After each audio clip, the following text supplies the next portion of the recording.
we're moving along. And Trish, as you just mentioned, got an in-ring promo, and the crowd audio was jacked up practically until you could hear their heartbeats at the first of it. And then the whats started, and they brought it back down.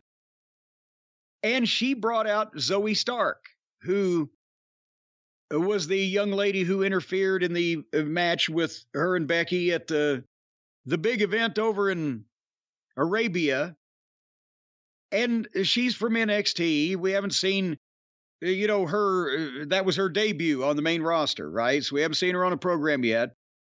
Interesting look. She's got no hair on one side of her head and only one sleeve on her jacket.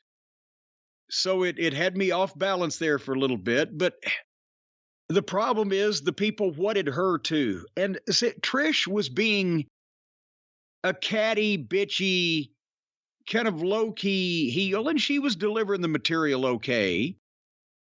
But it's easy for the crowd, if they want to hijack that because she's soft-spoken and she's doing the material that she's prepared, and they're just whatting her. Well, with Zoe Stark, now she's the first time she's ever talked on live Monday Night Raw, and the people are whatting her, and she got lost and had to just stand there for a minute. She put the microphone down, and I jacked my audio up. I couldn't hear exactly what she said, but she asked Becky or Trish in some form, what the fuck do I do? And Trish said something, and she got back on the mic but at that point, here came Becky. And she wanted to restart their match with Trish from the big event. And so Becky dumped Zoe with 2 moves on the floor and then got on Trish, but Zoe came from behind and the heels got some heat. And Zoe tried to give Becky, I guess it's going to be her finish, but she gave it to her kind of and then fell down. And then Trish punched Becky in the face. And then they held her in the corner, and it looked like they were trying to figure out how to either unfold the T-shirt, put the T-shirt on Becky. Nobody was trying to help. There were no referees. There was no friends of Lynch involved. So they were just in the corner trying to, in an awkward way, put the Trish, thank you, Trish shirt on Becky in some fashion. And finally, they just set it on her chest. And that's what I got out of that. What'd you see? There were moments that were all right. Like Trish, again, she's soft-spoken, so it's hard. No matter what she says, it's different than anyone out there on the mic in front of the live crowd yelling or raising their voice. She doesn't do that.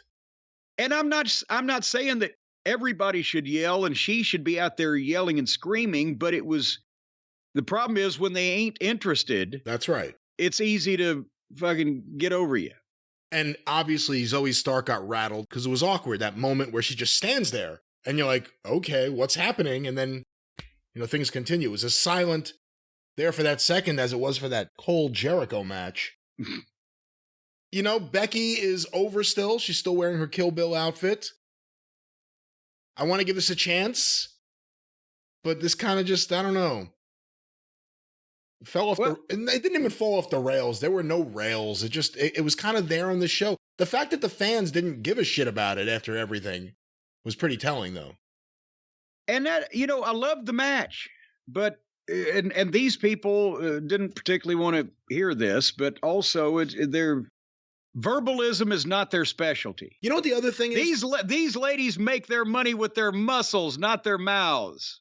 The other thing is, too, that everyone operates under the assumption that the entire WWE fan base, newer fans and older fans, consider Trish Stratus at the level of I don't know, I'm trying to think of a returning great from that, like an Edge, I guess.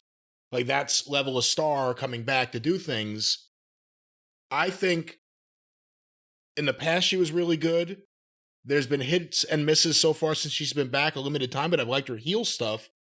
But they don't treat her like one of the legends returning. They treat her just like another woman on the roster.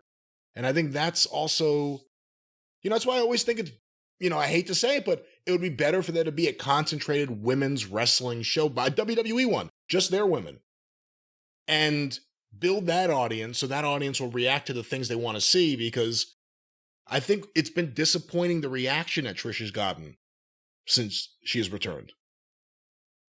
And, that when we were saying a couple of years ago, well, could they bring back some of the female legends of the past? And I'm like, well, who can still go? And we mentioned Lita and Trish, and we kind of got stuck. And apparently they are too, because that's been the only two we've seen. Anyhow, the next tag team contest was old Jinder Mahal's guys, Veer McMahon and the other guy, Squeegee, what's his name? Well, they beat Frickin' Frack. Not yin and yang. Not yin and yang, but Frickin' Frack. And I think Frick dropped the fall, but it could have been Frack. I'm not sure.